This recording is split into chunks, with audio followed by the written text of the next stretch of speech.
What is going on, YouTube? We are back heading into week 8 of Operation Supersize Me. It is time to grow, guys, and that is what we are doing. So, this week, finally found a calorie number that pushed me up. We gained about 1.2 pounds, so that's perfect, right on the money with where I would want to be. Definitely feeling way more full, which is great muscularly. Appetite is still buzzing. It's like every time I sit down for a meal, I'm like, still super, super hungry, which I welcome the hunger, especially in an off season. Because that means our body's using it. That means we're in a really good spot. Insulin sensitivity is still there. Checking my glucose regularly. That is staying well under 100. So super happy with that. Also, just did another round of blood work. Finally got my thyroid within normal range, so super happy with that. It's been one of my struggles of having to dose high T4, T3. So now we finally got that back to working at a decent rate, which will only help me stay leaner during the off season and make prep way, way easier and more straightforward. But updates this week. Absolutely nothing. We're keeping everything the same. Monotony, do the same thing. It worked really well this week. We'll see how my rate of gain is over the next week or so. Might be due for a push up at the end of next week, but right now everything is flowing nicely. I can't believe how hungry I am. Like literally just ate meal one and I'm like buzzing for food, man. Buzzing. Just want some more food. Other than that, like progression in the gym has been great. I'm really connecting with my muscles. That's why I like to do these breakdowns for you guys, because technique is king. So one thing I really wanted to talk about is how much weight do you need to use in the gym to actually gain muscle?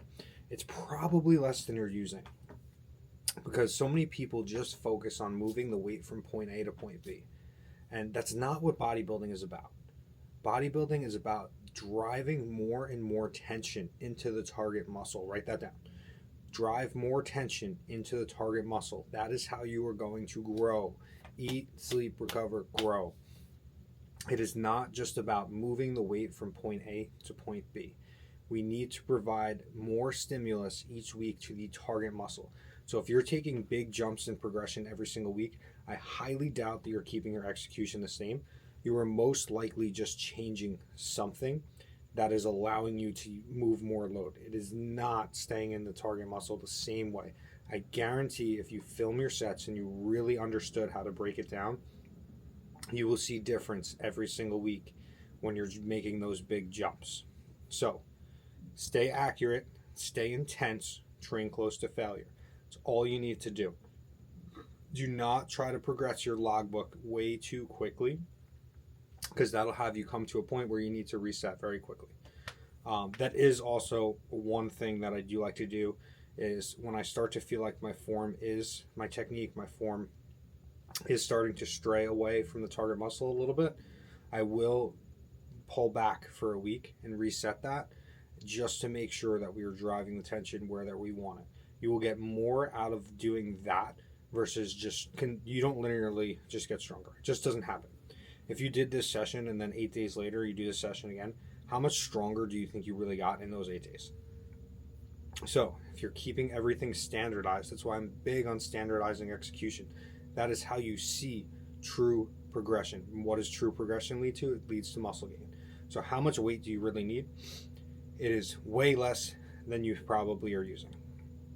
And one way I like to do this is when I get to that point of, I'm progressing really, really quick, but I'm starting to feel the movement less. What I'll do is the following week, I'll use my back down set as my top set. And most of the time, it hits you and it's like, wow, yeah, I definitely did not get 12 reps on that last week with the same technique. Yeah, that's just one of the things that I do. And then also when it comes to weight as well, just thinking about the scale. So many people are chasing the scale, chasing numbers. Go buy your pictures. Yes, it's cool to have that data. I know I always talk about, my rate of gain, I'm up 1 pound this week. This is perfect. But if my pictures are looking better and better and the scale isn't really moving, I'm not just going to force myself to gain weight. because that's when you start to accumulate body fat. If your scale weight is staying roughly the same, but you're looking bigger and bigger and bigger in your check-in photos, that is a huge win, because that's just going to keep your runway for progression longer and longer and longer, and you're looking way, way bigger. Especially if you're a competitor and you're competing in classic and you have a weight cap, but that's a whole nother story. But don't solely base your changes off of the scale. It's great to have that data, great to have that reference, but you also have to look at your photos. So make sure you're doing your check-ins, make sure you're training to failure, make sure that you're not using more weight than you can actually handle. Keep it in the target muscle.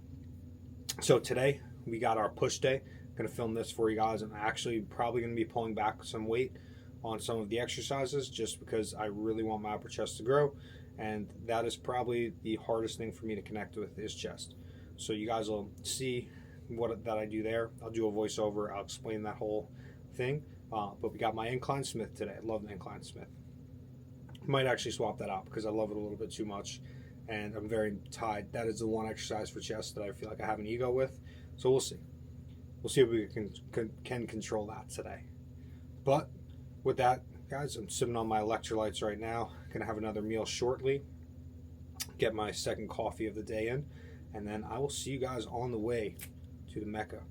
It is time for Operation Supersize Me. Let's do it.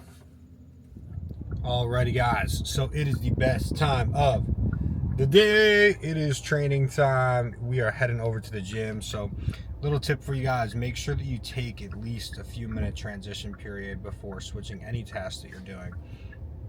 So especially before I like to go train, I like to put on some kind of quick YouTube video, something to just get my mind right, get me in the zone, watch some of my old training clips, just start to focus.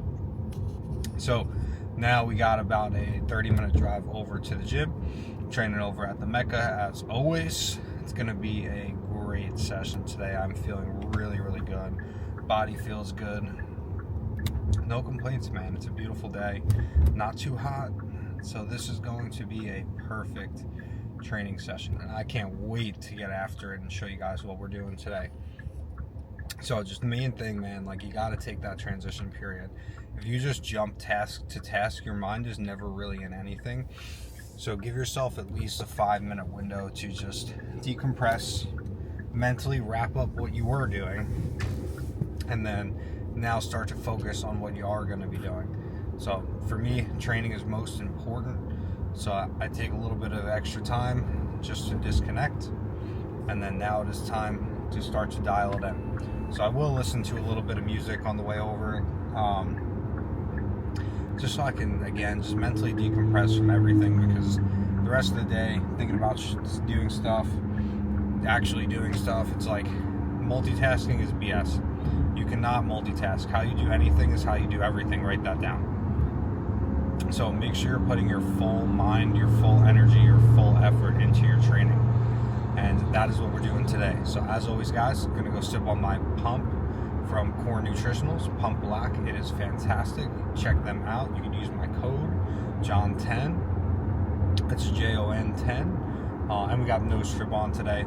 As I'm pushing up in body weight, definitely feeling breathing getting a little bit tougher. Nothing crazy, but if I can get 1% better in the gym, I'm gonna go for it every single time. So we're gonna start to zone in now. I'll bring you guys along for push day A, and I'll give you guys as many tips as I can of what we're training, and hope that you learn something. Let's do it, guys. Alrighty, guys, so starting off the workout with incline Smith, super controlled, thinking about keeping my elbows a little bit more tucked. Your hands should be closer than you probably think. You want them to stack over your elbow in the bottom, and don't just think about pushing the weight. Think about driving your biceps, smashing into your pec as hard as you can. So I like to keep these very controlled on the way down. Quick little pause in the hole, and then explode. This way I can activate my chest. Moving on, we had single arm lateral raise. Really like this new tech machine. It's a pretty even resistance curve. It's slightly heavier in the contracted, but I shift my body weight, my body over to the side that I'm working a little bit, so that there still is a pretty good load in the stretch. So my delt is getting worked the entire time. That's why I'm staying controlled through the full range of motion.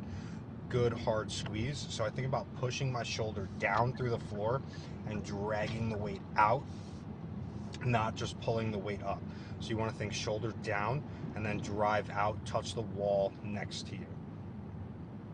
Moving on to our flat-ish, decline-ish new tech press. So this machine drops tension off in the contracted position. It's really good to do as a second pressing movement, because that is when you would hit that sticking point after doing something like an incline Smith. So I actually like to scoot my butt a little bit forward on this. This way I can keep my ribs down. And that just allows me to keep all of the weight in my chest, versus if I was keeping my hips back, I'd be more arched with a rib flare. So just based off of how my rib cage is, this gets me the best chest contraction. And I actually like to set up a little bit lower, my hands a little bit lower than most people, to keep it all on my chest. And this was a really good set right there. Then we had our close grip tricep press. So I'm letting my elbows go way out to the side here, keeping it slow.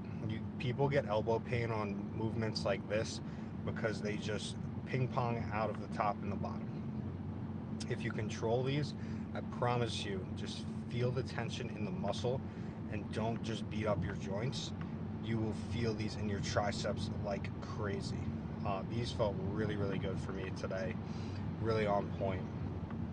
Don't overload the weight. Think of if you were doing a tricep push down. Would you throw 3 plates on a tricep push down? Would you have 315 pounds? Absolutely not. So I pretty much use that as a gauge for how much weight that I would use. That's why I'm using a plate per side right here on the Smith machines, probably about 110 pounds, which would be like very similar to what a top set of a push down would be for me. Then moving on, we have our second tricep movement. I like to do an overhead movement second that really biases the stretch position of the tricep. Load is heaviest in the stretch here, so I want to hold that for a second. Reason that I do this after my tricep press is because if you fatigue the stretch position of your tricep first, you're not going to be able to contract as well, and you're going to have to use way less load. But if you keep your exercise order where you train contracted first, bias the contracted position first, and then bias the lengthened position, your loading won't be affected, and you'll be able to use a little bit more weight, which in turn is going to lead to more hypertrophy over time. So again, we're pausing in the stretch for a second, and then I'm thinking about flexing my wrist as hard as I can and driving through my tricep, not just moving the weight from point A to point B. We also had a front raise. I forgot to film that. And then we have our hugs. So training hugs, be a good hugger, guys. Cable fly, same thing. I like to finish with my hands a little bit lower. This for me, just the way that my pec fibers are, the way that everything inserts into my shoulder, feels the most comfortable, and I feel like I get the most out of my chest in this position. Same thing, scoot my butt forward a little bit, and allow my shoulders to retract and protract. So squeeze together and push forward a little bit. Don't worry if your shoulders are coming up a little bit when you're getting into the stretched chest position. That's perfectly fine. Just make sure that you're keeping the tension on your chest. You don't want to go too far where you start to round over and not actually keep it on your chest. But this was an on-point session. Every rep, every movement was accurate today, and that's what I love. That is when now we will see true progression start. Alrighty, guys, quick session debrief. That was probably the most productive push session in a really long time. Everything connected real well. Just really focused on actually feeling movements. Chest and shoulders were absolutely lit up. Honestly, the volume doesn't sound that high when you're connecting that well. That felt like high volume, but really good session overall, guys. I hope you learned something from the voiceover that I did. And yeah, I'm out of breath because I just finished the Stairmaster. It's because I train hard. Alrighty, guys, but I will see y'all next week, hopefully with some new updates for you. So I'm not so boring, but bodybuilding is boring. Check out my sponsors, Pride Foods, code JOHN10, that's JON10. Same over at Core Nutritionals, JON10. But with that, guys, John out.